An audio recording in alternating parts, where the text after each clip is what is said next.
어떻습니까? 우리 교회 오니까 어떻습니까? 여러분의 가정은 어떻습니까? 행복하십니까? 예수님 안에 참된 평안과 기쁨과 행복이 있길 원합니다. 오늘 제목이 뭐냐면 따라하겠습니다. 예수 그리스도 안에 감사가 넘치는 성도가 됩시다. 아멘.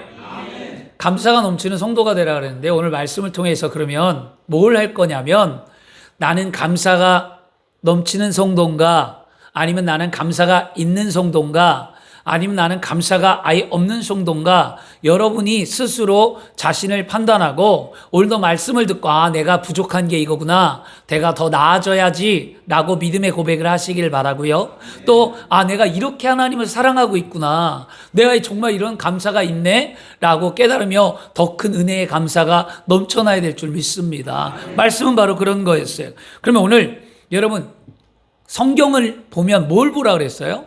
성경만 보면 절대 여러분 신앙 안 자랍니다. 말씀적으로 문자적으로 보면 신앙이 안 자라요. 성경이 쓰여진 뭘 보라고요? 시대도 있어야 되고요. 성경의 앞뒤 구절, 앞에 뭐라고 말했는지 뒤에 뭐라고 말했는지도 꼭 봐야 되고요. 그 다음에 성경은 분명히 청자와 화자가 있다고 그랬어요. 듣는 사람과 말하는 이가 있다고 그랬어요. 그걸 발견할 줄 알아야 되고요. 그럼 오늘 말하는 이가 누구예요? 말하는 이? 오늘 성경에서 바울이죠. 그러면 바울이 누구에게 말하는 거죠? 골로새에 있는 교인들에게 말하는 거예요. 교인들이 듣는 거죠. 그러면 바울이 무엇을 말하는지를 성경을 통해 오늘 배우시길 바라고요. 그러면 바울이 왜 말할까? 왜 말할까요?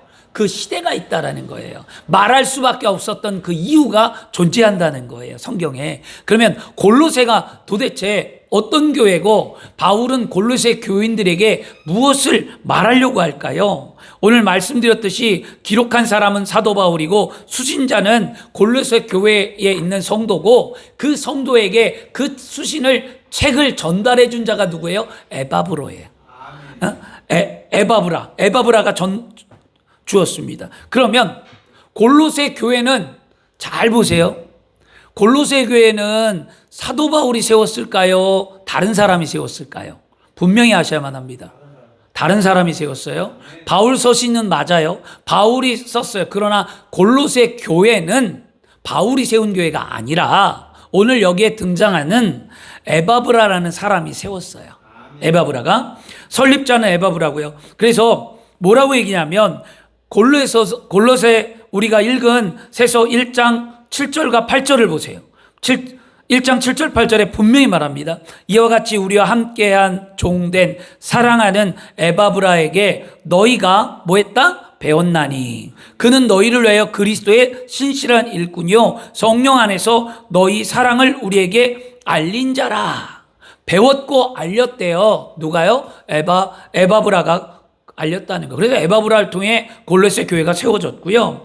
에바브라는 원래 골로새 사람으로서 바울을 대신하여 골로새뿐만이 아니라 이 에바브라는요, 우리가 그 계시록에 가면 소아시아의 교회들이 나오잖아요. 그 소아시아에 있는 교회 가운데 몇 교회가 있어요. 그 교회를 이 에바브라가 세웠어요. 그게 어디냐면 알다시피 여러분이 이제 성경을 보면 아는데 라오디아 교회, 그 다음에 히에라볼리에 있는데 복음을 전하고 거기도 교회가 세워지도록 복음을 전한 사람이 이 에바브라였습니다. 그래서 근데 이 골로새 교회가 지금 왜 바울이 지금 편지를 썼냐면 골로새 교회에 문제가 있었어요. 뭐냐면 각종 이단과 거짓 가르침에 현혹되어 혼란을 겪게 되자 그 상황에 사도 바울에게 에바브로가 도움을 요청한 거예요. 바울 선생님, 지금 교회가 혼란스러워요.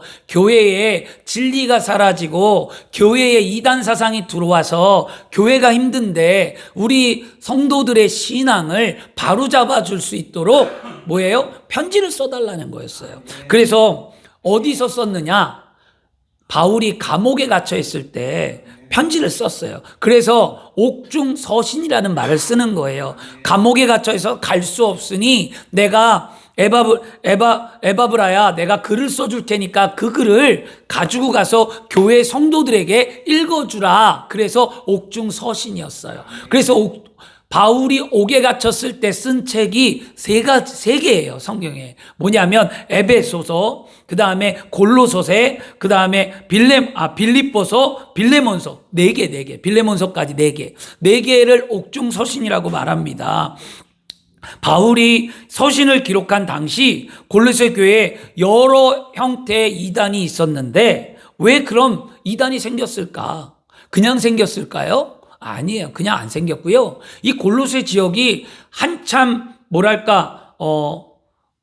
상업적으로 뛰어나고 사람들의 왕래가 많고 그 도시가 잘 사는 도시였어요. 그러다 보니까 여러 인종들이 모이게 되었고 사람들이 함께하게 했습니다. 그래서 거기 보니까 부르기아 사람들이 모였고 헬라 사람들이 모였고 그 다음에 적지 않은 유대인들이 모인 거예요. 그러니까 여러 인종이 모이다 보니까 자신의 풍습과 생활과 모든 게 다르잖아요. 그러다 보니까 그들이 자신이 섬기는 신들을 갖고 모이기 시작합니다. 그러니까 헷갈리기 시작하는 거였어요. 이렇게 여러 민족이 살게 됨에 따라 자연히 이방 문화와 종교적인 요소들이 혼합되고 거기서 거짓된 사상과 더러운 우상 숭배들이 나타나기 시작했다는 거죠. 우리 한국에도 많은 이단들이 많습니다. 한국에도 이단들이 있는데요. 그 이단들이 왜 생겼을까요? 여러분, 이단들이 생긴 건 뭐냐? 혼합 종교로 만든 거예요. 이단은 말씀과 그 다음에 성경의 말씀대로 그대로 살아간 게 아니라 말씀에 세상의 다른 종교의 지식과 자신들의 생각이 혼합되어 만들어진 것이 이단 종교였어요. 그래서 이단의 특성은 뭐냐면 이단은 교주를 우상시하고 교주가 참 진리라고 말합니다. 이게 이단의 특성이었어요. 우리가 아는 이단만 해도 그렇잖아요. 신천지만 해도 뭐라 그러죠? 신천지의 이론 가운데 분명히 신천지는 뭐라 하냐면 다른 예수라 그래. 다른 예수. 예수를 믿어서 구원을 받는 게 아니고 다른 예수, 하나님이 보내신 메시아 이만희를 믿어야 구원받는다라는 게 신천지 교리예요. 말도 안 되죠, 여러분. 사도행전에 분명히 말했죠. 천하 인간에게 다른 이름을 주시지 않았는데 그 이름 예수 그리스도 이름 외에 다른 것으로 구원이 없다고 그랬습니다. 근데 이단은 그렇게 교묘하게 구원을 만들었다는 거죠.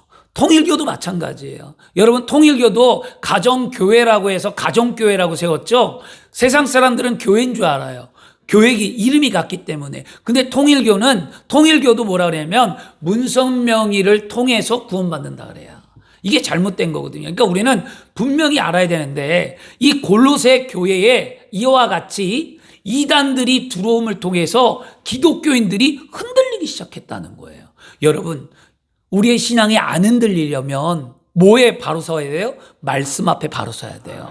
성경을 그래서 읽고 성경의 지식도 쌓아가고 여러분 말씀이 어떻게 기록되었고 그 시대상이 무엇이며 말씀이 가르쳐주는 게 무엇인지를 깨달으면 절대로 안 흔들려요, 여러분. 그러므로 다른 곳에 여러분 진리가 없고 오직 성경 안에만 진리가 있는 줄 믿습니다. 그래서 그럴 때 사도 바울이 그 에바브로가 이렇게 힘드니까 에바브로가 힘드니까 사도 바울에게 찾아가고 사도 바울이 글을 썼어요. 그래서 사도 바울은 그 교회에 흔들리는 네 가지 이단, 골로새 교회를 괴롭히는 이단이 네 가지가 있었어요.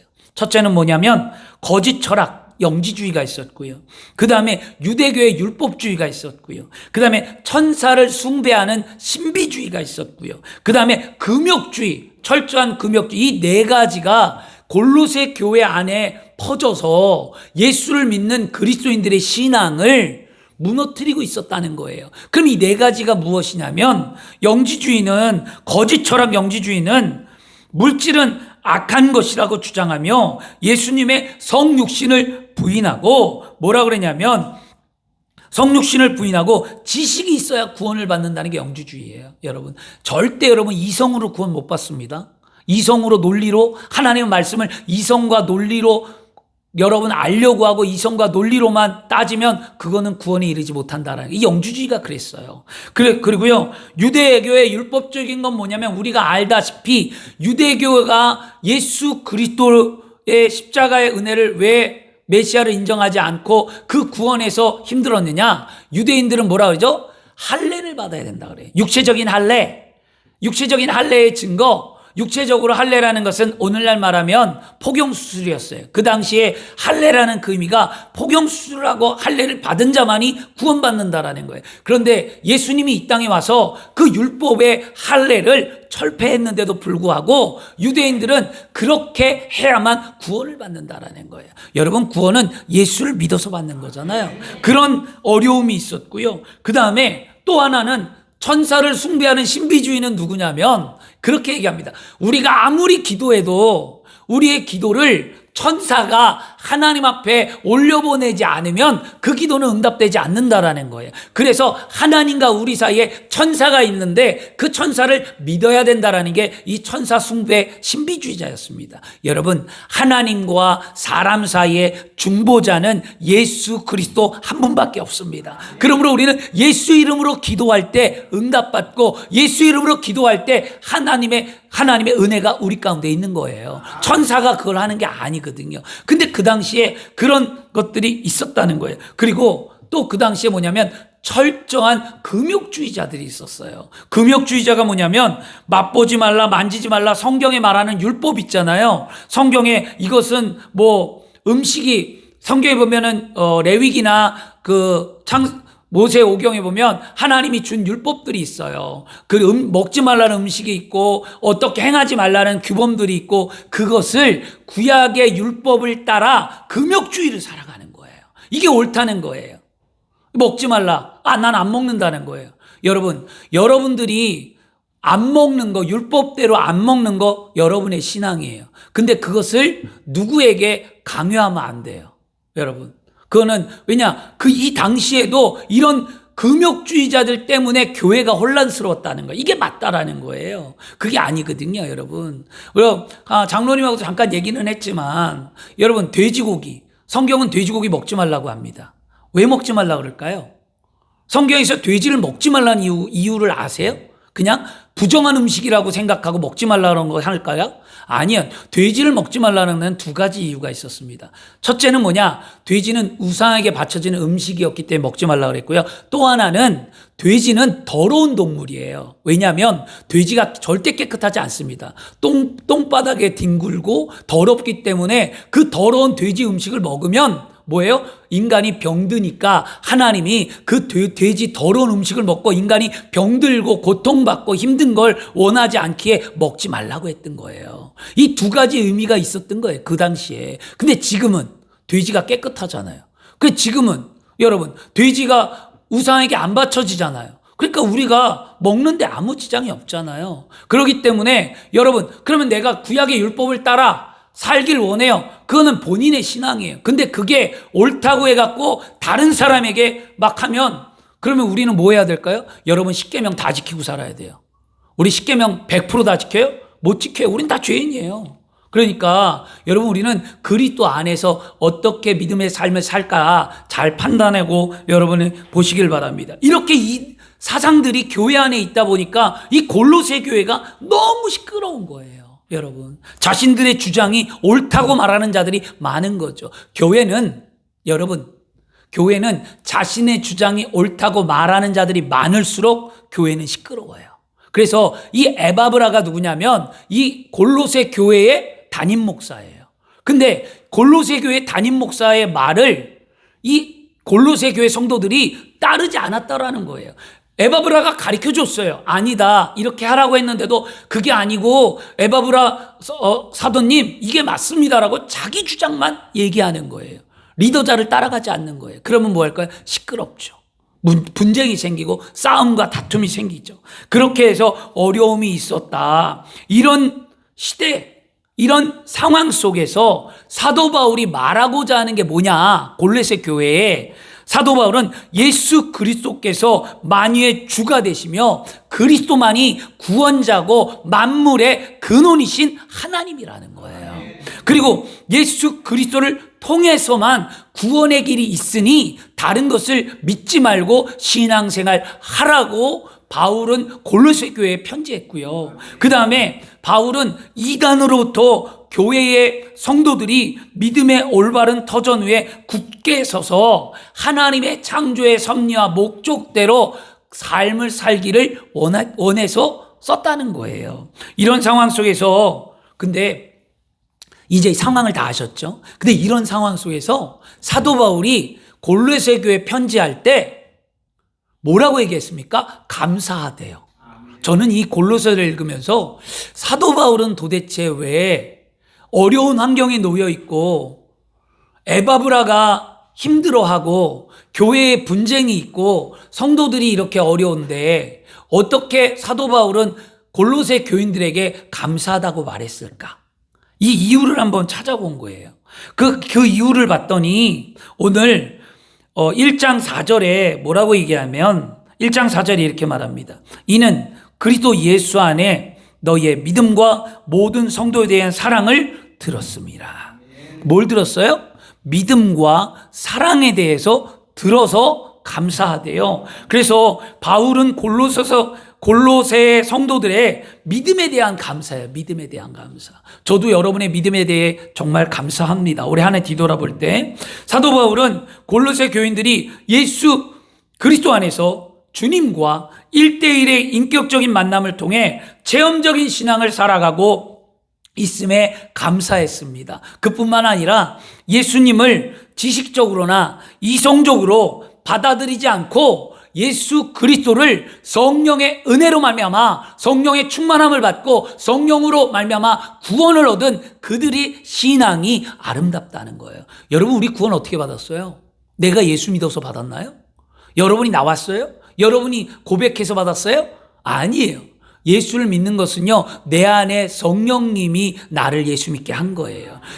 성령이 내 안에 있지 아니하면 예수를 주라고 시인할 수 없는 거예요. 사람들이 착각하는 게 뭐냐면 내가 믿었다라는 거예요. 내가 구원받았다라는 거예요. 절대 우리는 내가 구원받은 게 아니에요. 하나님의 섭리와 뜻이 있었고 하나님이 나를 택하고 부르셨고 하나님이 내 안에 성령을 주셔서 그 성령으로 말미암아 예수 그리스도를 주라고 시인했다라는 거예요. 그 은혜에 우리는 감사하셔야죠. 우리가 뭐가 잘났다고 내가 예수를 믿고 구원받았고 내가 내 노력으로 한 게 뭐가 있냐고요. 우리는 아무것도 없어요. 전적인 하나님의 은혜였다라는 것을 믿을 때 그것이 참된 신앙인 줄 믿습니다. 이런 기초 위에 신앙생활을 했기 때문에 뭐예요? 믿음의 행함을 따르는 삶의 모습의 믿음이 사도 바울이 볼 때에 골로새 교인들이 아름다웠던 거예요. 여러분들이 그렇게 돼야 될 줄 믿습니다. 여러분, 알렉산더 대왕, 세계를 제패했던 알렉산더 대왕이 있었습니다. 이 알렉산더 대왕이 전투를 할 때마다 늘 따라다니는 한 사람이 있었어요. 누구냐면 알렉산더의 주치 의사였어요. 의사가 늘 옆에 붙어 있었어요. 그런데 이 알렉산더 대왕의 옆에 있던 신하들이 어떻게 하면 저 의사를 그 알렉산더 대왕과 너무 가깝고 함께 저 사람을 쫓아낼까 고민하기 시작합니다. 그리고 난 다음에 그 의사를 내보내기 위해서 어떤 계략을 짰냐면 말을 퍼뜨렸어요. 무슨 말을 퍼뜨렸냐면 이렇게 퍼뜨렸습니다. 알렉산더 대왕이 먹는 음료에 의사가 독을 탔다. 그 얘기가 퍼졌어요.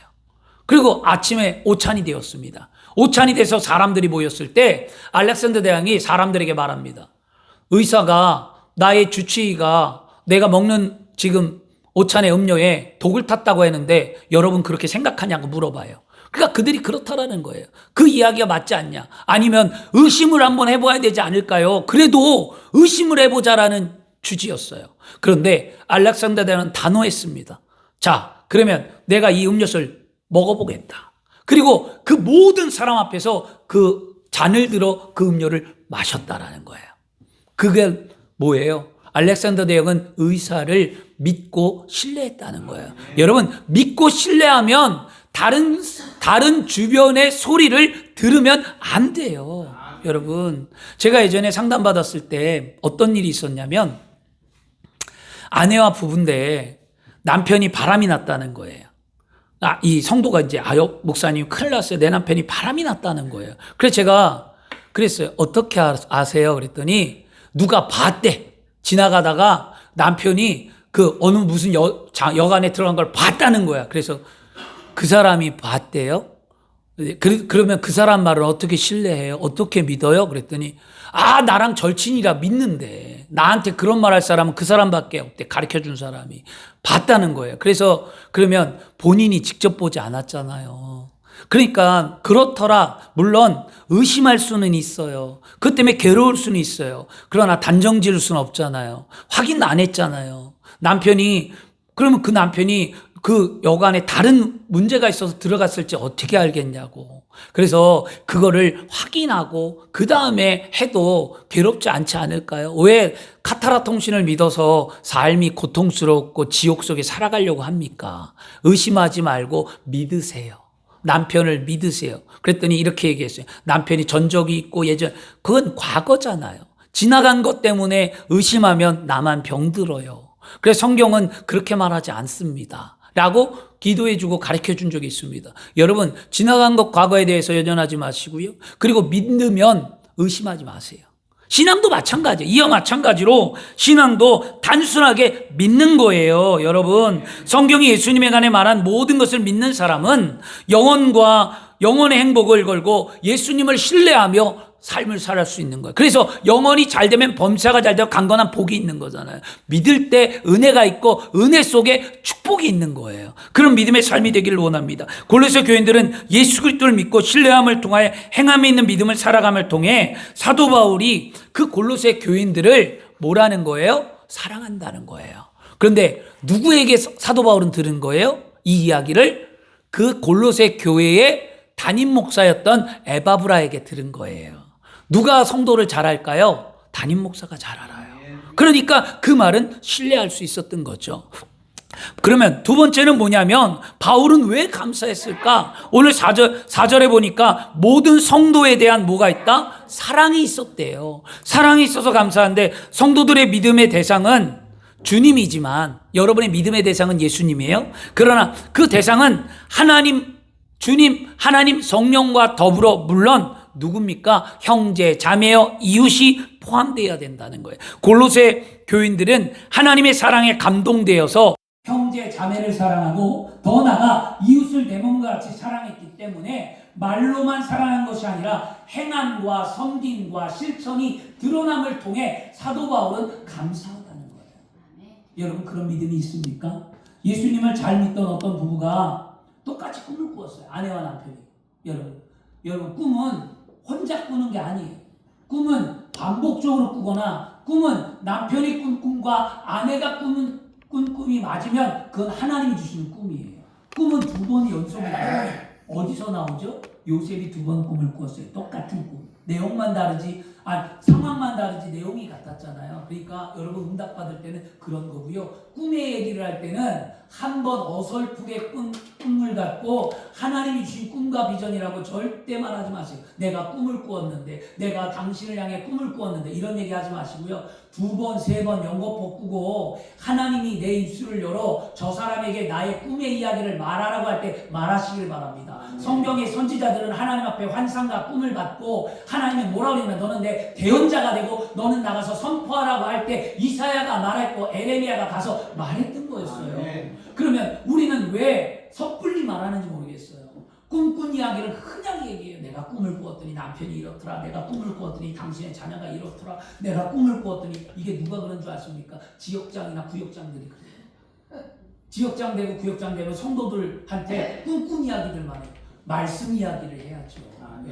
저는 꿈꾼 이야기를 하는 사람들한테 항상 얘기합니다. 말씀을 이야기하세요. 꿈의 얘기를 하지 말고 신비주의 하지 말고 말씀의 토대 위에 세운 이야기를 하세요. 라고 얘기합니다. 여러분 말씀의 토대 위에 여러분이 하나님의 은혜를 선포하는 자가 되어야 할 줄 믿습니다. 꿈을 꾸었는데 무슨 꿈을 꾸었냐? 내일 너희 집에 내가 찾아갈 터이니 나를 위해 준비하라는 거였어요. 아내와 남편이 너무 기뻤어요. 예수님이 우리 집에 온대요. 그래? 당신도 그런 꿈을 꾸었어? 그래 우리 예수님 맞아. 준비하자. 그리고 난 다음에 집안을 청소하고 상다리가 부러지도록 음식을 만들고 예수님이 언제 오나 기다렸어요. 그럴 때 한 오후가 되니까 누군가 조인종을 띵동 눌렀어요. 그러니까 와 예수님이야 여보, 예수님이야 빨리 나가보자. 나갔더니 웬 거지가 한 푼만 줍쇼 하고 찾아왔어요. 그러니까 이 사람들이 예수님이 아니라 이 거지네. 그래서 한 푼 달라는 그 거지가 불쌍해서 그냥 먹을 거 주고 옷 한 벌 주고 그리고 돌려보냈어요. 그리고 또 시간이 지나서 어느덧 밤이 되었어요. 예수님이 안 오신 거예요. 밤늦게까지. 그러다 밤에 띵동하고 천둥이 불었어요. 기다리고 고대하다 보니까 이제는 기쁨이 2배가 된 거예요. 진짜 오셨나 보다. 그리고 뛰어나갔어요. 그랬더니 한 고아 소년이 그 앞에 서 있었어요. 추위에 떨고 얼굴이 시퍼렇게 질린 고아 아이가 저 좀 도와주세요 라는 말을 합니다. 이 부부는 예수님이 아니라는 것 때문에 실망했지만 그 아이가 너무 불쌍해서 그 아이에게 옷도 주고 또 먹을 것도 주고 많은 것을 도와주었습니다. 그리고 난 다음에 하루가 지났어요. 예수님이 안 왔잖아요. 그게 실망하고 낙심했습니다. 그리고 그날 다음날 저녁에 꿈을 꾸었어요. 그때 예수님이 나타나셨어요. 그러니까 이 부부가 따진 거예요. 똑같이. 예수님 온다고 그러더니 왜 안 오셔갖고 나를 실망시켜요? 내가 얼마나 기다렸는 줄 아세요, 예수님? 예수님 한 번만 나를 만나게 해서 내가 기다렸는데 왜 안 하냐고 막 따지니까 예수님 말씀하셨어요. 난 너희 집에 2번이나 갔었다. 아멘. 이렇게 얘기했어요. 그러니까 언제 오셨다는 거예요? 우리 집에 내가 눈을 뜨고 봐도 예수님을 보지 못했는데요. 그랬더니 예수님 말씀하시기를 나는 거지의 모습으로, 나는 고아의 모습으로 너희 집에 2번 방문했다고 말을 합니다. 그 말에 이 부부가 꿈속에서 눈물을 흘리고 깨어났습니다. 그리고 난 다음에 아내와 남편이 서로 마주하게 뭐라냐면 당신도 꿈을 꾸었어? 여보 당신도 꾸었어? 예수님 우리 집에 왔다 가셨대. 우리가 베푼 선행이 예수님께 한 거래. 그리고 그 두 사람은, 그 부부는 그날 저녁에 눈물을 흘리며 기도하며 이제부터 선행하는 삶을 살아야겠다고 다짐했다라고 한다는 이야기가 있었습니다. 이와 같이 예수님은 지극히 평범한 이웃의 모습으로 우리에게 찾아온다는 것을 기억해야만 합니다. 그러므로 내가 사는 주변에 이웃을 돌보고 고통당하는 사람과 함께 고통을 나누는 것이 사랑의 실천인 줄 믿습니다. 마가복음 12장 30절과 31절에도 내 마음을 다하고 목숨을 다하고 뜻을 다하고 힘을 다하여 주 너희 하나님을 사랑하라 하신 것이요 둘째는 이것이니 내 이웃을 내 자신과 같이 사랑하라 하신 것이라. 이보다 더 큰 계명이 없느니라. 이 예수님의 말씀을 골로새 교회의 교인들은 실천하는 삶을 살았기 때문에 사도 바울은 그 골로새 교인의 그 사랑이 너무나 감사하다. 오늘 우리에게 그런 사랑이 있어야 될 줄 믿습니다. 세 번째는 뭐였냐면 5절을 한번 보세요. 골로새서 1장 5절에 너희를 위하여 하늘에 쌓아둔 소망으로 말미암아 곧 너희가 전에 복음 진리의 말씀을 들은 것이라. 사도 바울은 골로새 교인들이 어떤 모습에 감사했냐면 하늘에 소망을 둔 것에 감사했대요. 그들은 예수 그리스도로 말미암아 구원받아 하나님의 자녀가 되어 하나님의 나라의 영광과 특권을 소유하게 되었다라는 소망이 있었다라는 거예요. 그래서 이 이론이나 어떤 학설이 아닌 오직 진리의 말씀, 뭐예요? 복음을 듣고 믿음으로 말미암아 천국에 대한 소망을 그들이 가졌기 때문에 사도 바울은 감사하다는 거죠. 골로새 교인들은 예수 그리스도 안에 천국의 소망을 품고 현실의 어려움과 박해를 이기는 믿음의 삶을 살고 있었다는 거예요. 우리에게 천국이 있으면 지금 현재 나에게 닥치는 고난과 아픔과 어려움 속에 우리는 승리할 수 있다는 거죠. 여러분 그런 믿음을 갖길 바랍니다. 이와 같이 골로새 교인들에게 사도 바울이 감사하다는 것은 믿음에 감사했고 사랑에 감사했고 소망에 감사했잖아요. 이거 뭐예요? 우리가 말씀한 뭐예요? 믿음과 소망, 사랑은 항상 있을진대라고 얘기하잖아요. 이게 우리 그리스도인의 모습이었어요. 그런데 한 가지 더 바울은 감사하다고 말하는데 그게 뭐냐면 바로 6절이었어요. 6절 한번 보세요. 이 복음이 이미 너희에게 이름에, 이 복음은 예수 그리스도잖아요. 복음이 너희에게 이름에 너희가 듣고 참으로 하나님의 은혜를 깨달아 날부터 너희 중에서와 같이 또한 온 천하에도 열매를 맺어 자라는 것. 뭐예요? 복음을 듣고 그들이 열매를 맺고 자라나는 거에 감사하는 거예요. 신앙은 성숙해져야 돼요. 자라나야 돼요. 어제가 똑같고 오늘이 똑같은 게 아니에요. 말씀을 들었으면 변화가 되고, 말씀을 들었으면 새로워지고, 말씀을 들었으면 소망이 생기고, 말씀을 들었으면 과거를 청산하고, 말씀을 들었으면 죄악에서 일어나고, 말씀을 들었으면 모든 것들의 삶에 변화가 있어야죠. 올해 어떤 변화가 있었습니까? 올해 2025년 1월부터 지금 11월까지 여러분의 신앙에 변화가 있었다면 여러분은 진짜 그리스도인이 된 거예요. 한 가지라도 변화가 있었다면 우리 그것을 깨달으시기 바랍니다. 열매가 맺고 자라났다라고 얘기합니다. 골로새 교인들이 이렇게 좋은 열매를 맺을 수 있었던 게 뭐예요? 복음의 자체, 말씀을 들었다는 거죠. 복음, 예수 그리스도의 은혜를 알고 그리스도가 있었기 때문이라는 거예요. 복음에 뭐가 있어요? 생명이 있고 복음엔 열매가 있는 거예요. 예수 그리스도 안에 생명이 있고 예수 그리스도 안에 아름다운 열매가 있다면, 예수 그리스도가 내 안에 있으면 나는 생명이 있는 자고, 그 생명이 있는 나에게는 열매가 분명히 있어야 된다는 거예요. 이웃에게 그리스도를 전하여서 전도 받은 사람이 예수를 믿고 복음을 깨달게 되면 또 다른 이웃을 전도하고, 전도는 끊임없이 이루어지는 거예요. 여러분 누군가 전도했잖아요. 모태신앙일 수도 있어요. 부모가 먼저 믿을 수 있어요. 아내가 나를 전도하고 남편이 나를 전도할 수 있어요. 분명한 건 누군가 나를 이끌었잖아요. 누군가 나를, 죽어가는 나를 생명의 길로 이끌었다면 나 또한 죽어가는 영혼을 향하여 생명의 길로 이끄는 하나님의 사람이에요. 이제부터 복음을 전하고 싶은 열정이 이루어지기를 원합니다. 복음은 옥토와 같은 믿음에 떨어지면, 복음이 여러분 옥토의 심령이 떨어지면 시너지 효과가 나타나서 100배, 30배, 60배 열매를 맺는 거였어요. 골로새 교회가 왜 시끄러웠죠? 그냥 사람들이 모였을까요? 아니에요. 그들이 예수를 믿고 구원을 받고 나니까 나가서 복음을 전하다 보니까 헬라 사람들도 오고, 거기 브루기의 사람들도 오고, 유대인들도 오고, 예수를 믿겠다는 사람들을 전도해서 교회에 데리고 왔더니 교회 안에 시끄러워졌잖아요. 교회가 가만히 있다가 시끄러워졌나요? 아니에요. 전도함을 통해 세상에 수많은 영혼들이 찾아와서 교회가 시끄러워졌던 거예요. 여러분, 교회 잡음이 있을 수 있어요. 여러분, 우리 교회 여러분 새로운 사람들이 오고, 이제 여러분 다른 교단이 오고, 여러분 다른 미신을 섬겼다는 사람이 오면 생각이 안 맞고 여러분 뜻이 안 맞아서 시끄러울 수 있어요. 그런데 그것을 여러분 바로잡는 건 누구예요? 주의 종이에요. 그래서 저를 위해 여러분 기도하셔요. 교회가 부흥할 때, 수많은 영혼들이 찾아올 때 여러분 주의 종이 다른 신앙을 가져서 시끄러움을 잠재우고 예수를 믿는 하나 되는 교회를 만들기 위해 지혜, 총명, 슬기, 판단, 지력을 달라고 여러분이 주의 종을 기도해야만 합니다. 왜냐하면 우리는 함께 지어져가는 아름다운 공동체이기 때문입니다. 그렇죠? 그렇게 돼야 될 줄 믿습니다. 마지막으로 지금 사도 바울은 골로새 교인들이 도대체 무엇 때문에 감사했을까 보았더니 1장 7절에서 8절 말씀을 보니까, 이와 같이 우리와 함께 종된 사랑하는 에바브라에게 너희가 배웠나니 그는 너희를 위한 그리스도의 신실한 일꾼이요 성령 안에서 너희 사랑을 우리에게 알린 자니라 라고 말씀합니다.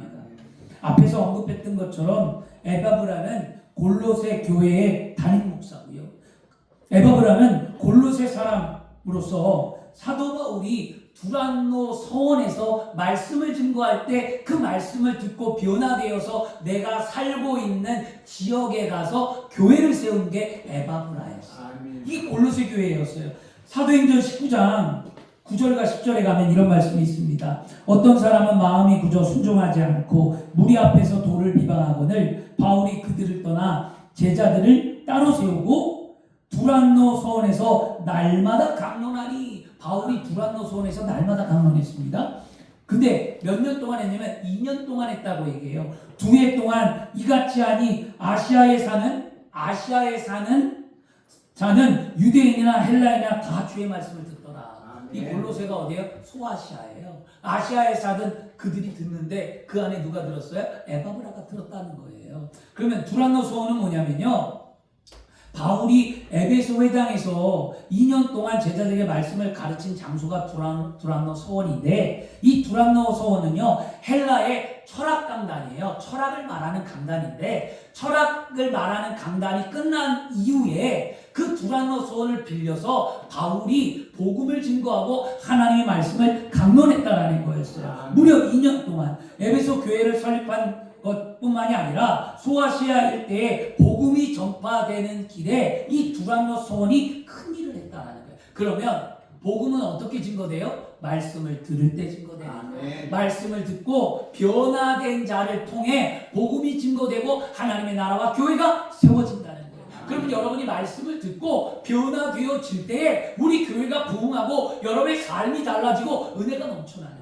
그러면 내가 변화되기 위해 오늘도 우리는 기도해야 될 줄 믿습니다. 바울은 두란노 서원에 전하는 복음의 말씀을 듣고 에바브라는 고향인 골로새로 돌아가 교회를 개척하고 세웠습니다. 이를 알고 사도 바울은 에바브라가 자신과 같이 하나님의 종이라는 것을 강조하고 골로새 교회를 위해 주님의 훌륭하고 믿음직한 일꾼임을 천거하고 인정하며 뭐라는 거예요? 골로새 교인들에게 따르라고 말해주는 거였어요.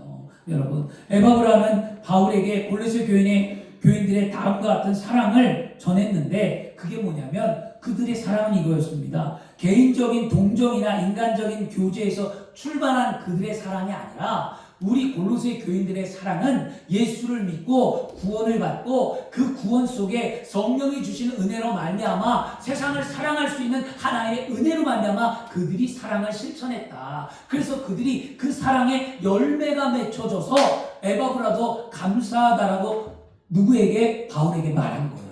그러니까 바울이 그 얘기를 듣고 나니까 너무 감동스러웠던 거예요. 왜 그럴까요? 그 당시에 복음 증거하기가 쉽지 않았거든요.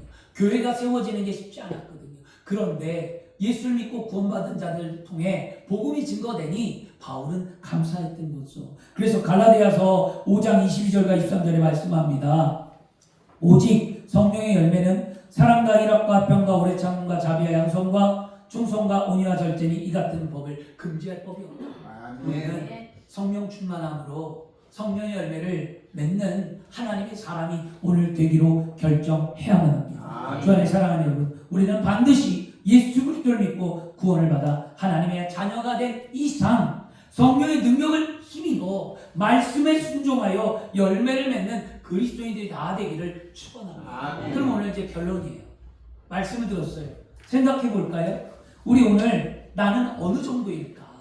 우리는 그리스도를 믿는 믿음 안에 감사가 넘치는 성도들이 되어야 하는데, 바울이 오늘 골로새 교인들에게 감사하다고 말했는데 무엇이 감사했나? 골로새 교인들의 믿음이 감사했고, 골로새 교인들의 사랑이 감사했고, 골로새 교인들이 소망이 있는 것에 감사했는데, 그러면 오늘날 나의 믿음은 어느 정도예요? 우리 목사님이 나의 믿음을 보고 얼만큼 감사할까? 그러면 주님이 나의 믿음을 보고 뭐라고 말씀하실까? 나의 믿음은 어느 정도인가? 나의 사랑은, 나의 소망은 진짜 어느 정도인가? 그러면 나는 1년에 올 한 해 벌써 다 지나갔는데 올 한 해 나는 어떠한 열매가 내 안에 있는가? 오늘 생각해 보시길 바랍니다. 이런 믿음의 삶을 살고자 골로새 교인들은요 뭐 했다는 거예요? 그런 믿음의 삶을 살아가고자 골로새 교인들은 에바브로의 자신의 담임 목사에게 뭐 했다? 말씀을 듣고 배웠다라는 거예요. 여러분들이 저에게 말씀을 듣고 배울 때 듣는 것으로 끝나는 것이 아니라 듣고 생각하고 결단하고 행동하는 그리스도인들이 되어서 여러분의 삶이 변화되어지는 모습 속에 성화되어져 가고 하나님의 영광이 나타나고 축복의 증거가 드러나고 여러분들의 삶이 변화되어서 하나님의 영광이 되어지길 원합니다. 이게 한 가지 제 소원의 간절한 기도였어요. 그냥 여러분들이 그냥 뭐 육체도 고침받을 수 있고 뭐 여러분의 문제가 해결받을 수 있고 꿈과 비전이 있을 수 있지만 그것보다 여러분들이 진실된 그리스도인들이 되어서 변화된 삶을 살아가기 위해 간절히 기도하는 거예요. 오늘 여러분 그런 삶이 되어야만 합니다. 그러면 우리 한번 살펴보기를 원합니다. 나는 예수 그리스도 안에 나의 믿음에 감사하고 있는가? 나는 예수 그리스도 안에서 내가 사랑으로 말미암아 감사하며 살고 있는가? 나는 예수 그리스도 안에 소망이 있어서 감사한가? 나는 예수 그리스도 안에 하나님의 명령과 뜻에 순종하여 열매가 있는가? 나는 늘 예배를 사모하며 강단에 선포되는 말씀을 배우려고 노력하고 그 배움을 통해 하나님의 영광을 드러내고 있는가? 여러분 오늘 판단하고 생각해 보시기 바랍니다. 그리고 여러분이 성령 앞에 기도하세요. 성령은 하나님의 영입니다. 성령은 오늘도 살아계셔서 여러분과 함께 하십니다. 성령의 은혜로 나를 다스려 달라고, 성령이 내가 이런 삶을 살게 해달라고 성령 충만하고 믿음의 삶을 사는 저와 여러분이 되기를 그리스도 이름으로 축원합니다. 기도하겠습니다. 좋으신 아버지 하나님 감사합니다. 오늘 하나님 예수 그리스도 안에